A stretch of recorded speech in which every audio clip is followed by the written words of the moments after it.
The quiet room. They found the asylum on a damp autumn afternoon, just as the fog was rolling in off the river. Kevin had been the one to suggest the trip, naturally. He was always looking for the next thrill, the next place to explore and film for his YouTube channel. Jess came along because she always did, and Ray because he had nothing better to do. Liv, the skeptic of the group, tagged along only because she didn't trust Kevin not to get them all arrested for trespassing. The building loomed ahead like a corpse too stubborn to lie down. Briar-covered walls, shattered windows, and a sagging roofline hinted at decades of neglect. The gate had long since been ripped away, and the sign hanging crookedly above the entrance read, "Blackwood State Hospital" in rusted iron letters. Beneath it, someone had spray-painted "Keep Out" in dripping red paint. Kevin grinned as he adjusted his camera rig. "Looks like they rolled out the red carpet for us." "This place is a tetanus shot waiting to happen," Liv muttered, stepping over a pile of broken glass. "Are you sure this is even safe?" "Safe's boring," Kevin said, already climbing the crumbling front steps. Inside, the air was stale, tinged with mildew and rot. Graffiti sprawled across the walls, layers of tags and crude drawings competing for dominance. Kevin's flashlight beam swept across the dusty floor, illuminating overturned furniture and scattered medical files. The asylum had been abandoned for over 30 years, but it still felt like it was holding its breath, waiting for someone to disturb its uneasy silence. "Creepy as hell," Ray said, his voice low. "You think it's haunted?" "Not haunted," Jess replied. "Just sad. Places like this always are." Kevin snorted. "Sad doesn't get views. We need creepy. Come on, let's see what's upstairs." The group wandered through the labyrinthine corridors, their footsteps echoing in the hollow space. The peeling wallpaper and warped floorboards told stories of neglect. But it wasn't until they reached the third floor that they found something truly unusual. At the end of a long hallway, a steel door stood ajar, its surface marked with deep, jagged scratches. "That's unsettling," Liv said, frowning. "What do you think did that?" Kevin crouched to examine the scratches, his camera capturing every detail. "Wolves, maybe? Or someone trying to break out?" "Or in," Ray offered, earning a glare from Jess. They pushed the door open, and the temperature seemed to drop as they stepped inside. The room was small, barely more than a cell. Its walls were covered in carvings, not graffiti, but intricate symbols gouged into the plaster. Circles within circles, spirals, and jagged lines connected in patterns that made Liv's stomach twist just looking at them. Words were scattered among the symbols, too, scrawled in a dozen different hands. "Don't open. It's watching. It's hungry." "What the hell is this?" Jess whispered, running her fingers over one of the carvings. "Some kind of ritual?" "It's probably just junk from the patients," Kevin said, but his voice lacked its usual bravado. "Crazy people like to scribble stuff." Liv shot him a glare. "Real sensitive, Kev." Ray had wandered to the far corner of the room, where something glinted faintly in the light. "Hey, check this out," he said, reaching down to pick up a small, rusted key.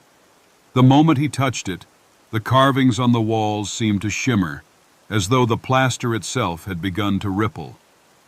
Liv felt a sharp pressure in her ears, like she was underwater. "Did anyone else feel that?" she asked, her voice tight. "Feel what?" Kevin said, though he was glancing nervously at the walls. Ray turned the key over in his hands. "Looks like it might fit somewhere. Maybe this was a storage room or—" He didn't finish. The floor beneath him groaned, and then he was gone, swallowed into the darkness with a scream that cut off too quickly. "Ray!" Jess shouted, dropping to her knees where the floor had opened up. But there was no hole, no sign of where he'd gone. The wood was solid beneath her hands, as though he had never been there at all. "What the hell just happened?" Kevin demanded, his voice cracking. He pointed his camera at the floor, as if filming it might somehow bring Ray back. Liv's eyes were glued to the carvings on the walls. They were moving now, the symbols shifting and twisting as if alive. The words seemed to pulse, and one phrase stood out among the rest, glowing faintly. "The door is open." "We need to get out of here," she said, grabbing Jess by the arm. "Now!" Kevin didn't argue. For once, he looked as scared as she felt. They bolted from the room, the oppressive air clinging to them like wet cloth. Behind them, the walls groaned and the symbols writhed, but Liv didn't dare look back. By the time they reached the outside, the fog had thickened, turning the asylum into little more than a shadowy silhouette. Kevin collapsed onto the ground, gasping for breath. Jess stood frozen, staring back at the building with wide, unblinking eyes. "What was that?" Kevin finally managed, his voice shaking. "What the hell was that?" Liv didn't answer. She was too busy staring at her hand. The faint imprint of a symbol had appeared on her palm, glowing faintly. A spiral, coiled inward like a trap. The gateway hadn't closed, and it wasn't finished with them yet. Graveyard light. The graveyard on the edge of town was a place people didn't talk about much. It wasn't hidden. In fact, it sat plain as day on a hill overlooking the small town of Redhaven. But there was something about it that made folks cross the street rather than walk past its wrought iron gates. Old superstition, some said. Kids' stories, others muttered. But everyone knew better.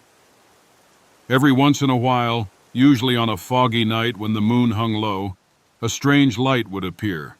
It wasn't the soft glow of a lantern or the steady beam of a flashlight. No, this was something different. It danced, pale and flickering, among the gravestones, almost as if it were alive. Tommy Greaves was the first to see it up close. Or so the story went. Tommy had been 16 and stupid, like most boys that age. It was a Saturday night, and he'd been trying to impress Lily Markham by showing her how brave he was. The two of them had climbed over the fence and into the graveyard after dark, daring each other to get closer to the old mausoleum at the center. The town called it the Winthrop Crypt, named after the family who'd once owned half of Redhaven. "Bet you won't touch it," Lily had teased, her voice carrying that half-laugh, half-challenge that made Tommy's chest puff out. "Bet I will," he shot back, and started toward the crypt. That's when he saw it. The light appeared suddenly, hovering near one of the larger headstones. It was bluish-white, like the after-image you get when you stare at a camera flash too long. It didn't move at first, just hung there, pulsing faintly. But then it began to drift toward him, slow and deliberate, as if it had been waiting for someone brave or stupid enough to come near. Tommy screamed. Lily screamed louder. They bolted out of the graveyard so fast they didn't even bother climbing back over the fence. Tommy's jeans tore when he scrambled through a gap at the bottom. Neither of them ever spoke about what they'd seen, not to each other, not to anyone else. But Tommy wasn't the last person to encounter the light. The stories piled up over the years. A night watchman hired to patrol the graveyard quit after just one shift, claiming he'd seen something not of this world. A group of teenagers, filming a ghost hunting video, fled after their cameras caught a pale, flickering glow. And something else, too. A shadow that didn't belong. No one could explain it. The town's older residents would just shake their heads and say, "Leave it alone." By the time Emily Turner moved to Redhaven, she'd heard enough about the graveyard to be curious. Emily was a reporter. the kind who couldn't resist a good story, and this one practically screamed front page. She'd come to Red Haven looking for a fresh start, having left behind a big city job that had turned sour in too many ways to count. Red Haven was supposed to be her escape, her quiet place. But quiet wasn't really in Emily's nature. It was late October when she finally decided to investigate the graveyard. The air was crisp, the leaves crunching underfoot as she made her way up the hill. Her flashlight beam cut through the darkness, but the graveyard seemed to absorb the light rather than reflect it. The silence was heavy, oppressive. Emily's heart pounded harder with every step. She'd done her research. The Winthrop family had been wealthy, yes, but they'd also been eccentric. Stories of strange rituals, whispered accusations of witchcraft. It was all local legend, of course, the kind of thing small towns thrived on. But standing there, surrounded by their graves, it didn't feel like legend. It felt real. And then she saw it. The light was just as they'd described, pale, bluish-white, and impossibly bright. It hovered near the crypt, pulsing faintly. Emily froze. Her breath caught in her throat. Her first instinct was to run, but the journalist in her overruled the fear. She raised her camera, snapping pictures as fast as her trembling hands would allow. The light didn't move, not at first, but then it began to shift, gliding toward her in that slow, deliberate way. The air grew colder, unnaturally so. Emily's camera suddenly stopped working. Its battery drained in an instant. That's when she heard the voice. It wasn't a voice exactly, more like a whisper, faint and crackling, like static on an old radio. She couldn't make out the words, but she didn't need to. The intent was clear. Leave. Emily turned and ran. She didn't stop until she was back in her car, her breath fogging up the windshield as she tried to calm down. She didn't sleep that night, her mind racing with questions she wasn't sure she wanted answers to. The next day, she developed the film from her camera. Most of the shots were blurry, overexposed, but one, just one, was clear. It showed the light, yes, but it also showed something else. A figure standing in the shadows, just behind the crypt. Tall, skeletal, its eyes glowing faintly, with the same bluish-white hue. Emily never went back to the graveyard, but she couldn't shake the feeling that the graveyard wasn't done with her. That night, as she lay in bed, she saw it again. Not outside her window, but inside her mind.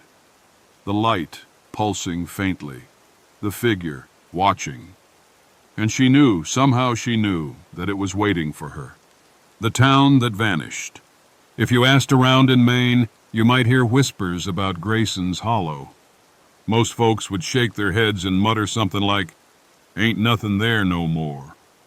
Others would look at you sideways, wondering why you'd bring up such a cursed name.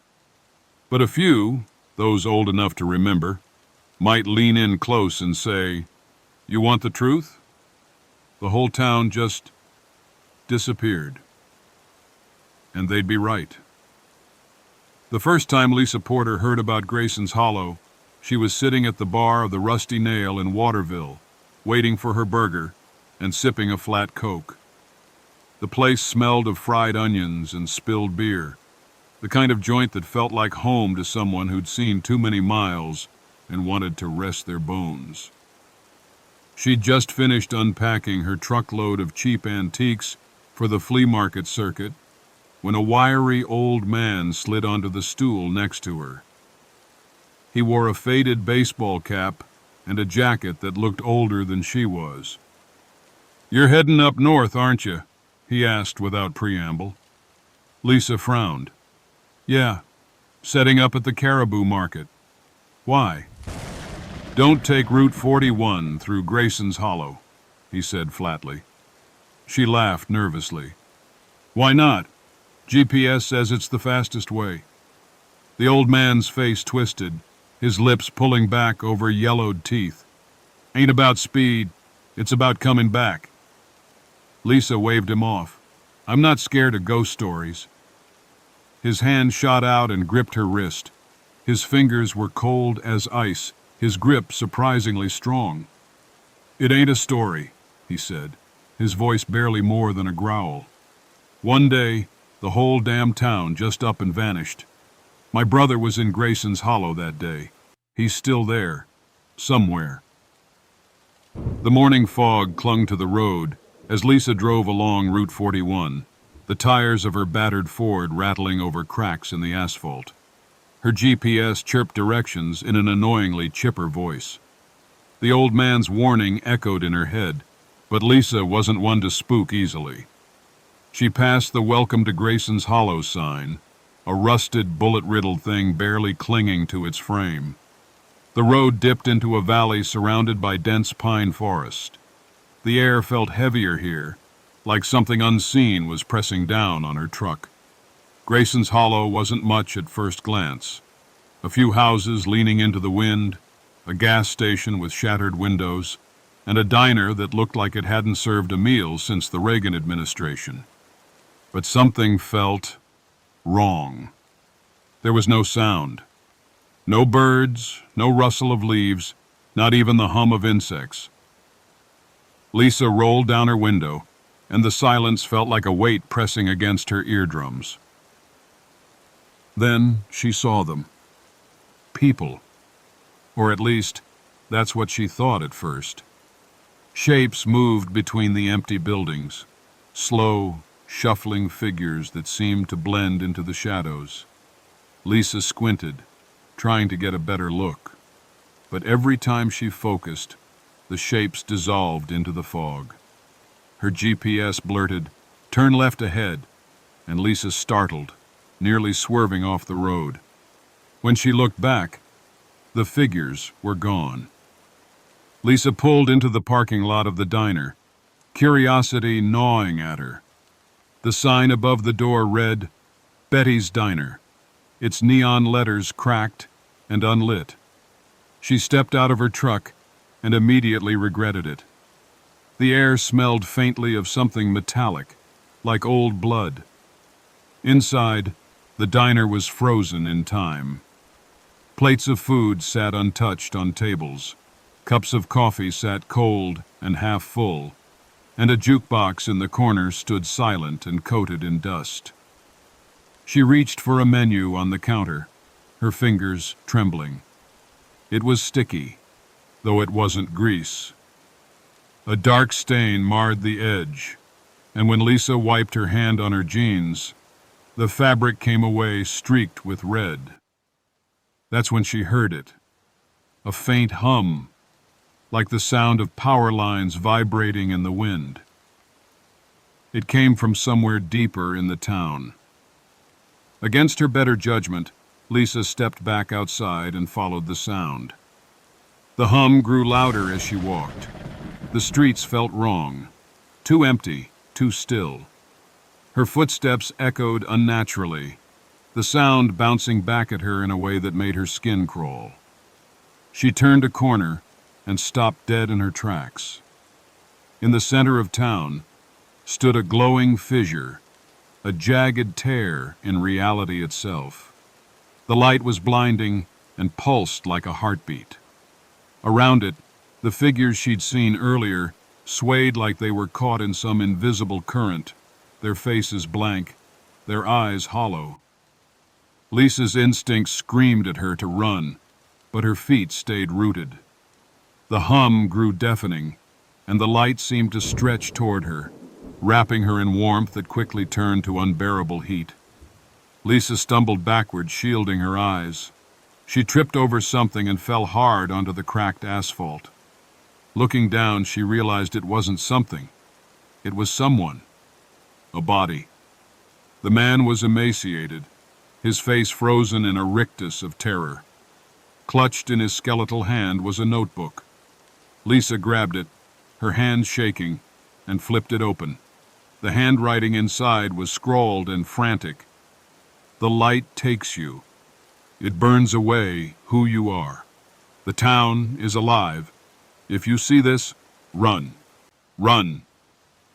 Lisa's blood turned to ice. The humming grew louder, almost as if the light had heard her reading the warning. She scrambled to her feet, but the figures surrounding the fissure turned toward her in unison. Their mouths opened, releasing a low, guttural moan that echoed through the empty streets. Lisa ran. She didn't look back.